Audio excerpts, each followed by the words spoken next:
വിളിച്ചുകൊണ്ടുവന്ന് സ്റ്റേറ്റിൻ്റെ ഗസ്റ്റൊക്കെ ആക്കുന്നത് ശരിയല്ല. അപ്പോൾ അതിൽ സർക്കാരിന് പിഴച്ചു പോയി എന്നുള്ളതിന് ഏറ്റവും വലിയ തെളിവാണ് ഇപ്പോഴത്തെ ഈ പീഡന കേസ്. അപ്പോൾ ഒരു പെൺകുട്ടി, ഒരു ഡോക്ടറായ പെൺകുട്ടി എന്തിനാണ് ഇതുപോലെ ഒരു വേടൻ്റെ പുറകെ പോയതെന്ന് എനിക്ക് മനസ്സിലാവണില്ല. അവരുടെ പബ്ലിസിറ്റി കണ്ട് പോയതായിരിക്കാം. പിന്നെ 2 വർഷമൊക്കെ അവൻ്റെ കൂടെ നടന്നിട്ട് പിന്നെ പീഡിപ്പിച്ചെന്ന് പറയുന്നത് ശരിയല്ല. 2 വർഷമൊക്കെ ഒരുത്തൻ്റെ പുറകെ നടക്കുക. ഇപ്പോൾ വിജയബാബുവിൻ്റെ നടന്ന പോലെ അയാൾ താമസിക്കുന്നിടത്ത് നിന്ന് താമസിക്കുക, എന്നിട്ട് കോടതി കൊണ്ടൊന്ന് കേസ് കൊടുക്കുക, അത് ശരിയല്ല.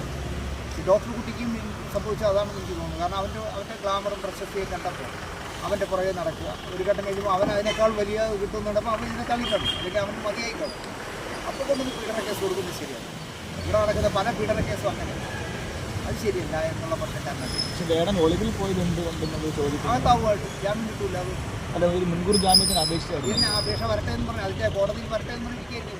18-ാം തീയതി കോടതി വെച്ചിട്ടുണ്ട്. അപ്പോൾ അതിൻ്റെ ഇടയിൽ പിടികിട്ടിയ പോലീസ് അറസ്റ്റ് ചെയ്യും ഉണ്ടായിരിക്കും. പിന്നെ അവന് ആൾസൗജന്യമൊക്കെ ഉള്ളതുകൊണ്ട് മുൻകൂർ ജാമ്യത്തിന് കോടതിയിൽ അപേക്ഷിച്ചിരിക്കുന്നതുകൊണ്ട് പോലീസിനെ അറസ്റ്റ് ചെയ്യാതിരിക്കാം. അത് പോലീസാണ് തീരുമാനിക്കുക. റേഡിയിലൊക്കെ വിളിച്ചിട്ട് അറസ്റ്റ് ചെയ്യേണ്ട, അല്ലെങ്കിൽ നിങ്ങളുടെ മുമ്പ് കൂടെ അവൻ ഐസ്ക്രീം കഴിച്ചിട്ട് വേറെ പിടിക്കേണ്ട എന്നൊക്കെ പറയും.